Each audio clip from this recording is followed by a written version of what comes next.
So Bernie's coming here today to introduce himself to the representatives of over 5,000 JetBlue in-flight crew members that have voted to unionize with the Transport Workers Union 3 days ago. And you won big. I mean, it wasn't even close, was it? 2-1. 2-1. 66% of the vote. We'll take that every time. And it was a high turnout too, yeah? High turnout, huge turnout. Hey, congratulations on an amazing victory. You didn't even make it close, huh? This is a tremendous victory. In fact, it's the most important union election in the labor movement in quite some time. I think the tide is turning. I think so.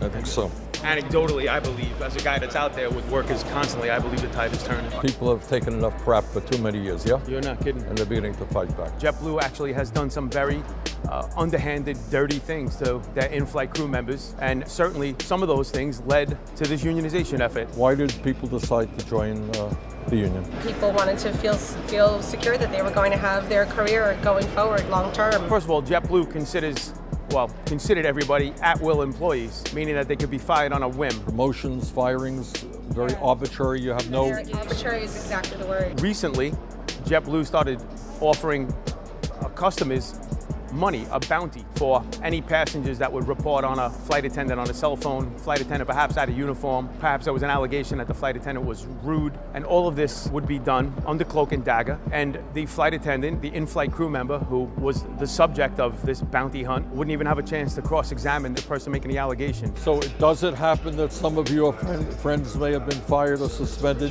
for unknown reasons? Is that an issue? Yes.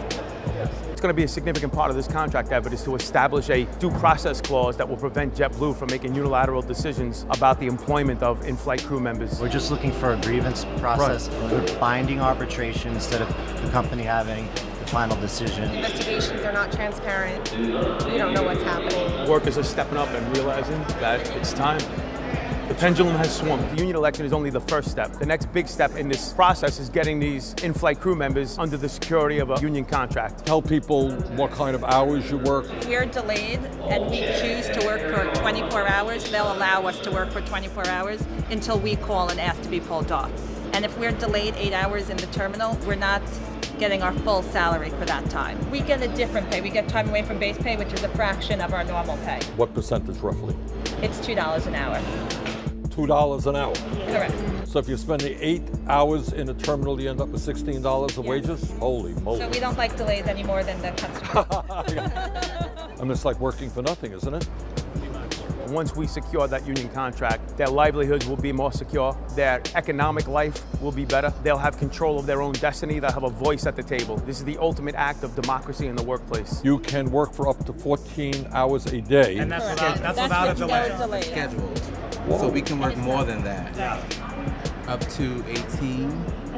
18? Are you serious? Yes, yes. How do you work 18 hours? We don't even get paid for 18. Why didn't you join this union 10 years ago? Nothing is going to change in terms of the service that's done on board. These in-flight crew members actually like JetBlue. They don't consider JetBlue to be their enemy, but they're certainly not going to be taken advantage of by JetBlue anymore. Now we see teachers and right-to-work states rising up, and that is a beautiful thing. That is a beautiful thing. We wrote a whole lot about that. Yeah. You know, these so-called conservative states, Oklahoma, West Virginia. Beautiful. I am a worker and I go to work at 9 o'clock and I leave at 5 o'clock and I get a wage. That's pretty regular, yes? Yes. But your situation where there are so many delays and cancellations, so it impacts how much time you spend on the job and how much money you make, yes? Correct. I flew with one person that was living out of their car, and I'm being honest. I flew with a flight attendant that told me they were living out of their car. JetBlue came with the tired old argument that many businesses come with, that the union is a third-party intervener and that this was not necessary. JetBlue bought into their own little fantasy about how they have this great relationship with their own workforce, and it's simply not true. And do some of the unionized flight attendants have better deals? All of them. Yeah. All of them. Okay. All right. JetBlue fought the unionization drive, fought it with a lot of money, put a lot of effort into it, hired an anti-union law firm to try to break us, and they weren't able to do it. This will be the first great indicator of whether JetBlue really has any respect for the decision of their workers.